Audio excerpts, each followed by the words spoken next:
Okay, so let's jump right in. In a world that's just overflowing with information, what's the single most important thing we could possibly learn about? Well, today we're going to explore the idea that the ultimate knowledge, the one that sits above all others, is the knowledge of God. Let's start with a really big question, right? We spend our entire lives learning stuff. Science, history, art, you name it. But is all knowledge created equal? Is there some kind of hierarchy? Like, is there one subject at the very top of the pyramid, one that makes everything else kind of click into place? The guiding principle here is actually pretty simple. The value of any piece of knowledge comes from the value of its subject. Think about it. Learning about precious gems is way more valuable than learning about, say, regular old pebbles. So, following that logic, if God is the most honored subject there is, then it stands to reason that knowledge of God has to be the most honorable knowledge we could ever hope to pursue. So here's our game plan for this explainer. First, we're going to dig into why this knowledge is considered so important. Then, we'll see how it actually impacts our lives on the inside. And finally, we'll look at the practical ways to get there, through God's own words, the world around us, and a kind of journey within ourselves. All right, let's get into it. First up, establishing the premise. What's the actual evidence that this knowledge is the most foundational one of all? Well, the argument is that the proof isn't hidden somewhere obscure. It's actually embedded right inside Islam's primary text. The Quran itself, by what it chooses to highlight, basically tells us what we should be paying the most attention to. And it doesn't just whisper it, it shouts it, with 3 huge, unmissable signposts. 3 incredible examples that all point to the very same central truth. And here they are. Take a look. You see the pattern, right? The verse of the throne, Ayah al-Kursi, which is seen as the single greatest verse in the whole book, it's all about God's attributes, nothing else. Then there's Al-Fatiha, the opening chapter, the greatest chapter. It's a straight-up conversation with God. And finally, Al-Ikhlas, this tiny little chapter that the Prophet said was equal in weight to 1/3 of the entire Quran. It's purely about who God is. The pattern is crystal clear. In the scripture, greatness is directly tied to its focus on the Creator. Okay, so its importance is established. But, this isn't just some abstract theological idea. This knowledge has a real, tangible impact on a believer's faith. Let's dig into that connection right now.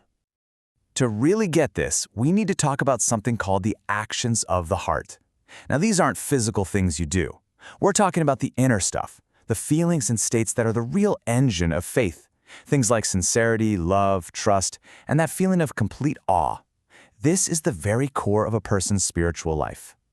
And here is the absolute crucial link. How can you genuinely love someone you don't even know? Or how can you put your full trust in a being whose power and mercy you haven't really thought about? It just doesn't work. For example, knowing God as Al-Wadud, the most loving, is what actually helps that love grow in your heart. This knowledge is the key that unlocks everything. The Quran itself says it's the people with knowledge who truly feel that awe. It's the knowledge that fuels these essential actions of the heart. So, if this knowledge is so vital, how do we actually go about getting it?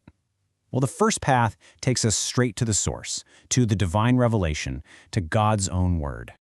And this revelation gives us 4 distinct keys. First, you can study his names and attributes, the very words he uses to tell us about himself. Second, you can reflect on his speech, the Quran.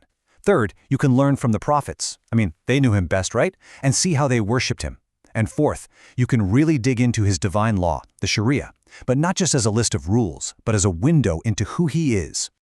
Yeah, that last point about the divine law is really fascinating.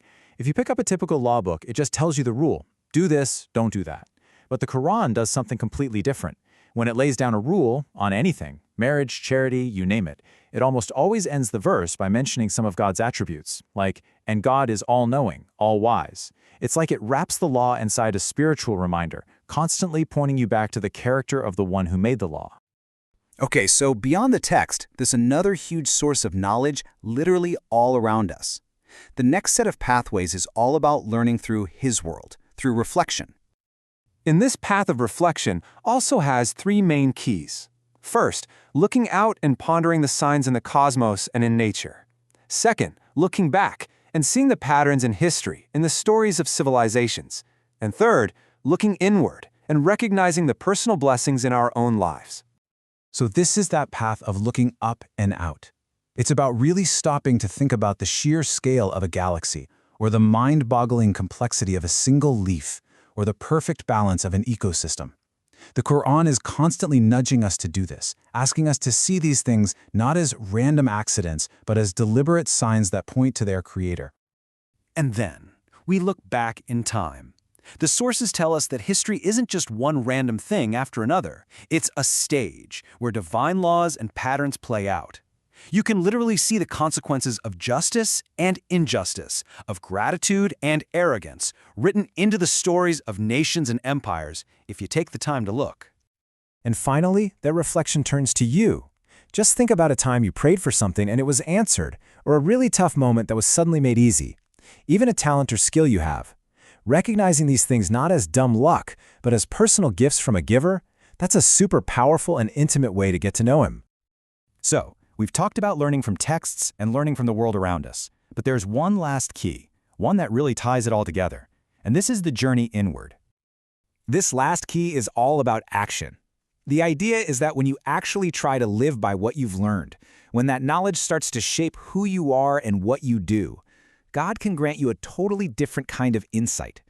It's a knowledge that's gifted right to the heart. It's the difference between just studying the map and actually walking the path.